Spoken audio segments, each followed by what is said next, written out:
this week, maybe Thursday this week.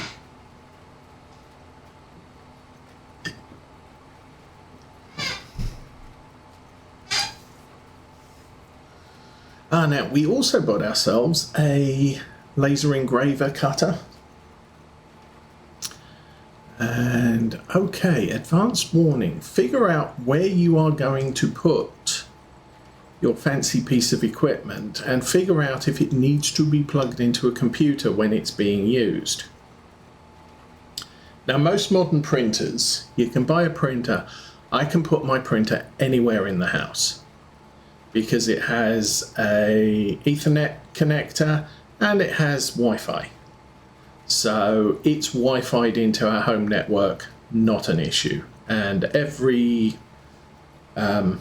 computer in the house knows about it and can connect to it and print stuff on it.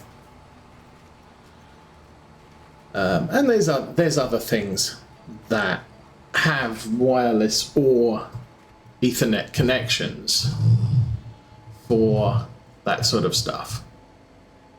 So that's good. If you're buying a laser cutter or a 3D printer or something, make sure it either has a network port or Wi-Fi connection. Because if you don't plan to stick it right next to your PC, it's going to be a bit of a problem for you. So, as I said, we bought ourselves a laser cutter. Yay us.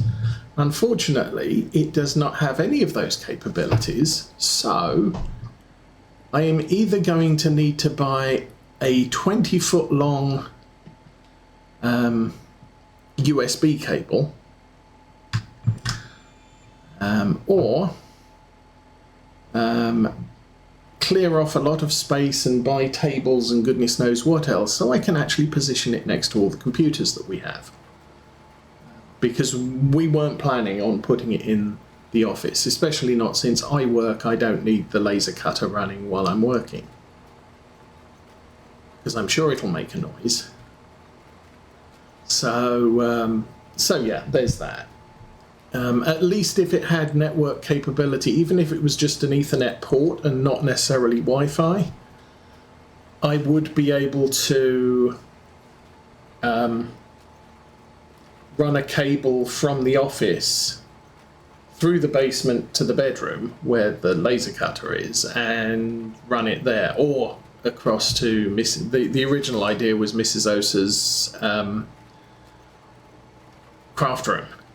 Just clear off a bit of the table there and run it into there. But we decided against that. And to put it there, I'd need a 60-foot USB cable. So yes, just be aware, if you can't put something next to your PC or you don't have a laptop available, then you probably want to make sure that your new purchase is capable of wireless or Ethernet operation. So now we know. Also, if you're buying big long USB cables, make sure that they are data capable, because there are an awful lot of USB cables out there that are recharging cables, and they're sold as, hey, this is really neat, you can plug this in somewhere else in the house and recharge your phone while you're sitting in front of the TV in the living room. So do not buy a power only Ethernet USB cable, because that'll leave you in problems as well.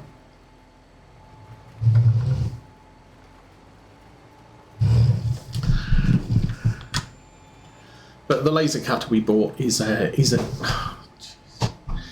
entry level, so they say they reduce the price by not including fancy options like networking.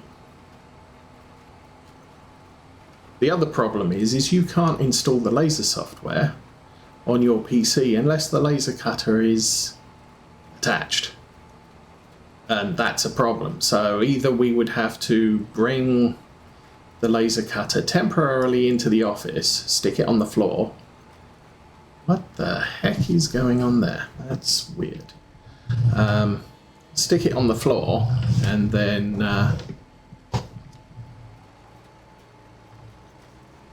plug the PCs into it, download the software and get that set up. Because the thing is once you've got the software set up, you don't, you're probably not going to have the laser on all the time because you're going to be doing your designs. So to do your designs, you do that using the software, which doesn't need to be connected to the laser at that point. Because Mrs. Osa suggested, well, we can get the laptop, we can install the software, we can set up the laser, we can leave the laptop in the bedroom connected to the laser. I can design stuff on my PC at my desk in comfort, and we can transfer the files onto the laptop to get the work done. I said, yeah, but you can't install the software on your PC because it's not connected to the laser. She, oh, really? So yes, that's also a bit of a pain. But like I said, it's an entry-level system. It didn't cost too much money, so it's just things to be aware of. I know I've got a friend who's got a very expensive laser cutter that's set up in the garage because it's very big and needs a good amount of venting. So having it in the garage is great, but he probably doesn't have his personal office out in the garage to do the work on it. But it either has networking or it has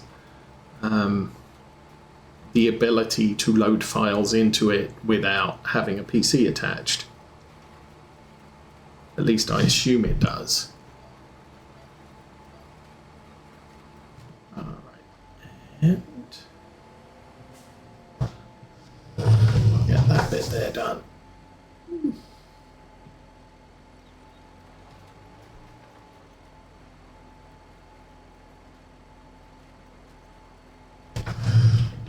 Okay, no we won't.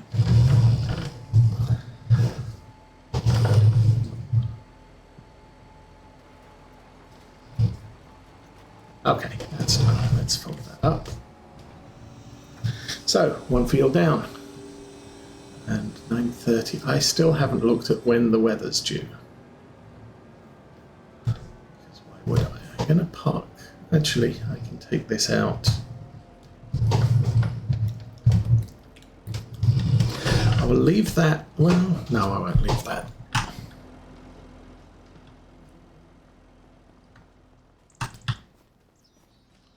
think I just managed to shut the gate with me inside. That's fine. I'm going to take this down to the shed. We'll top off the solid fertilizer. We used a lot of solid fertilizer. Probably going to need to go shopping for some more.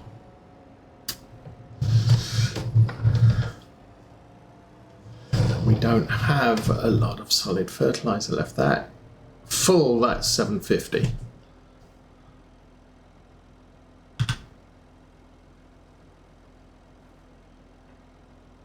And that is all gone. So, as I said, not a lot of solid fertilizer. That's fine. I will stick the tractor right here. We will go this guy.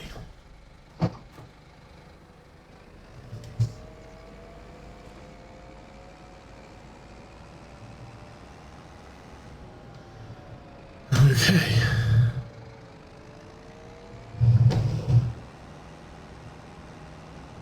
So I'm just going to use this guy. We'll run around the fields. We'll windrow the fields. And then I will have to take over and bale the fields. But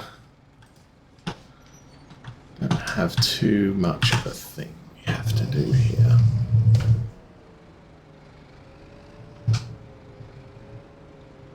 So you can go in there and go. I was going to do something else. I know what I was going to do. I'm going to tag that and then untag it. And that should clear the tag that's currently on the map. We're also going to look here and, oh, the weather is coming at 5 o'clock. Okay. April 2 is going to be rain, so we might get delayed a day on all of the around the farm work. But I think we can get at least one of the top sorghum fields planted. We might not be planting anything tomorrow, but we won't get a good weather report until tomorrow comes.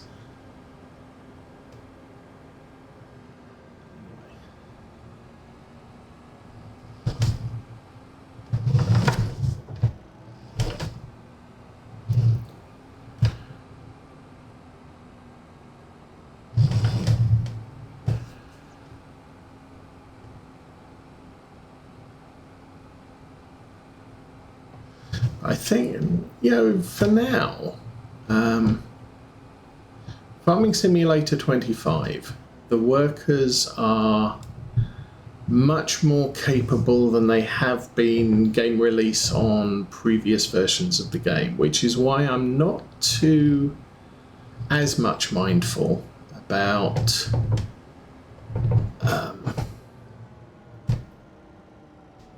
using them more frequently. In the past, what I've ended up doing is when I start a farm like this,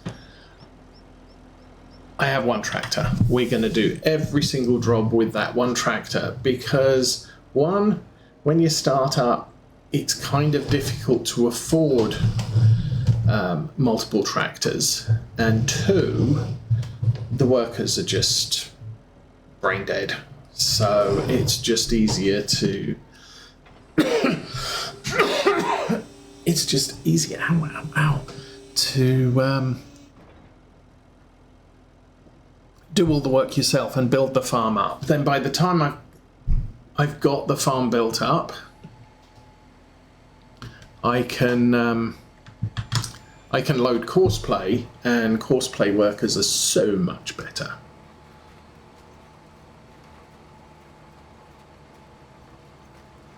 But for now, we're kind of limited in what workers we can use. But that said, the workers aren't as terrible as previous versions of the game, so it's not too bad of a thing. So I could go with a big giant farm, with big giant equipment, and not bother too much about it, or not be too bothered about it. Okay. No. Seriously, the yellow line is that one. Engage on that line. Don't just, oh, you want to engage, I'll just pick a random line close to where you want to go. Okay, hoeing's nearly done. Mowing is mowing. Good. Okay, so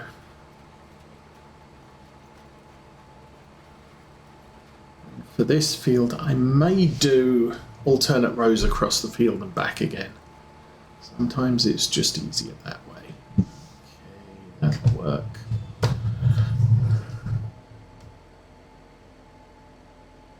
I remember back on Lawfolds, way back in 2018. I think my main tractor was a class 960. It's about 390 horsepower. It's a big hulking tractor. And I had some 6-meter seeding equipment like this. And it took so much maneuvering to work round the field, to turn around at each end of the field, that eventually I just, this seeder is just too small for this tractor. So I went and got a 12-meter seeder. And with a 12-meter seeder, you can turn around the 960 at the end of the field with no trouble at all. So that's how I ended up with that one. working. And then, yeah, I just bought the big plough, the big cultivator, the big seeder, the big everything. And then so much work had to be done by that one tractor, because it was the only tractor I had big enough to be able to haul it. I ended up with a...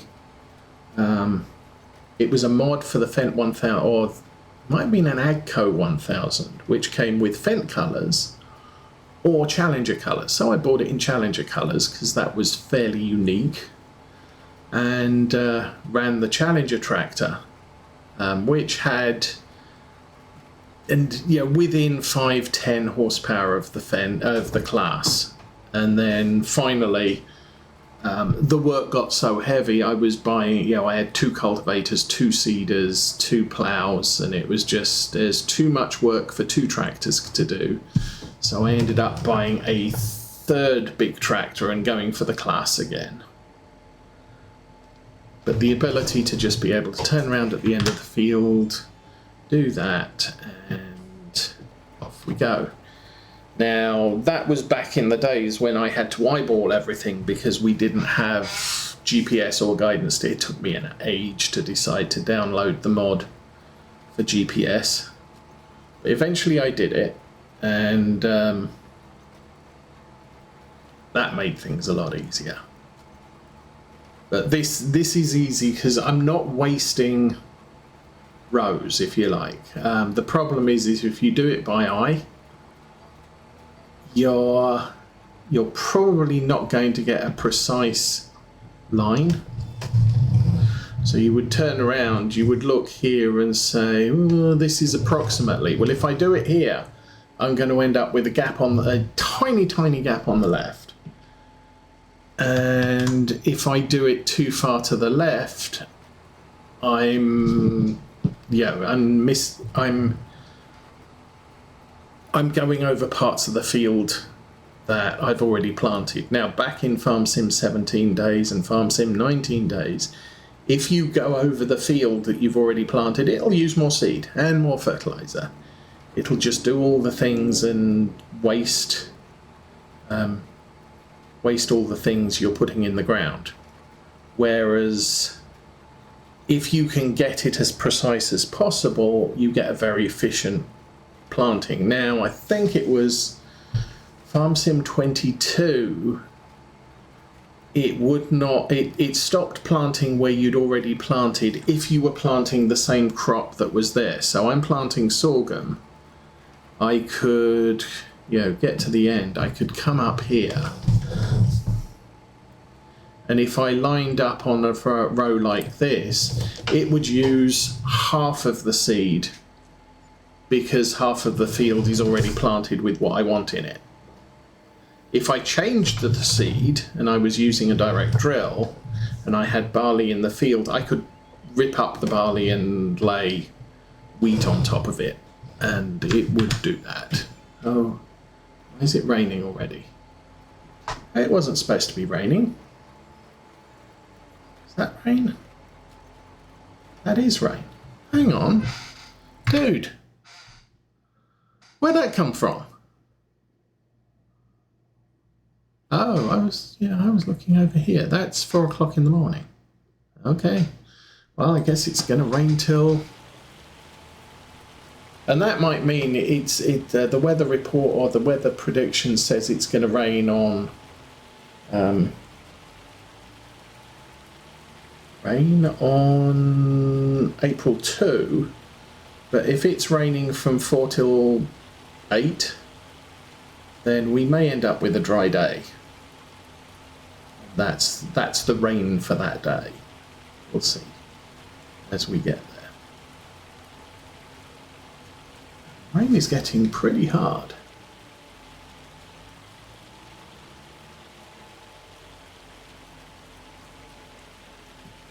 Well, we don't really want to be sinking into the ground. If the ground gets too soft, I will take the break.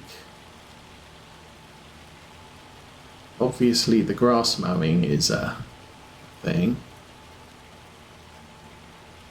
Oh, the hoeing's done. Oh, there you go.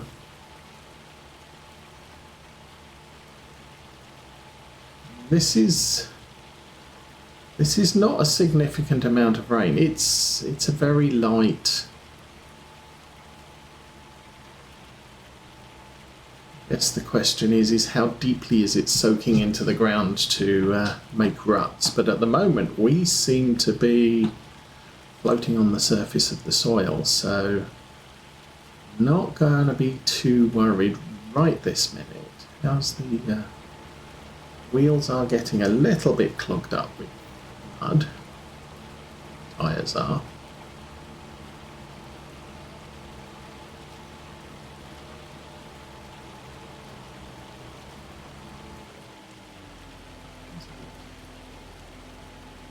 Yeah, a little bit.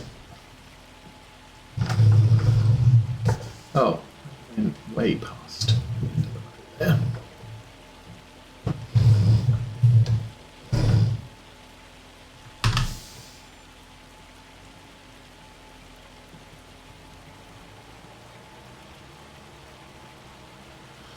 Okay, well, and the mower's still. The mower is still running. It's the hoe that's finished, so we could get paid. That would be good.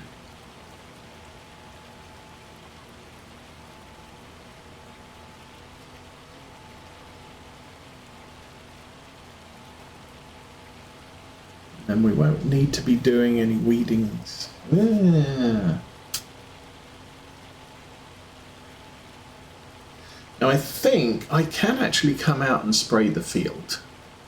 I probably won't. Now,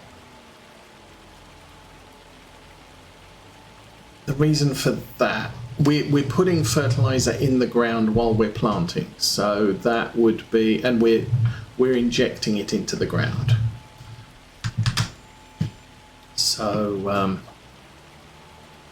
we don't have to worry too much about fertilizing the crop, and a spray applied would not be applied to the bare ground. It would be applied when the crop starts growing, so we would spray the crop with the fertilizer.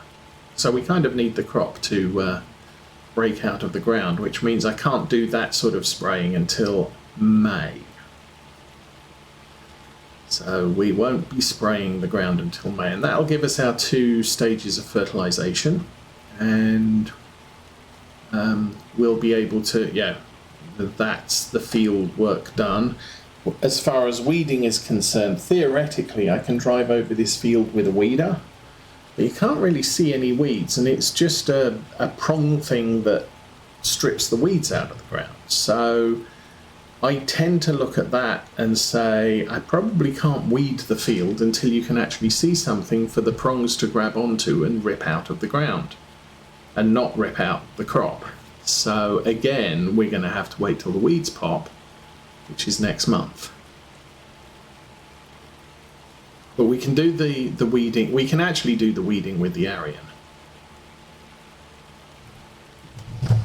Oh, now the other consideration I had with mowing, if I get that big field, then I could get a bigger mower kit and stick it on the big Valtra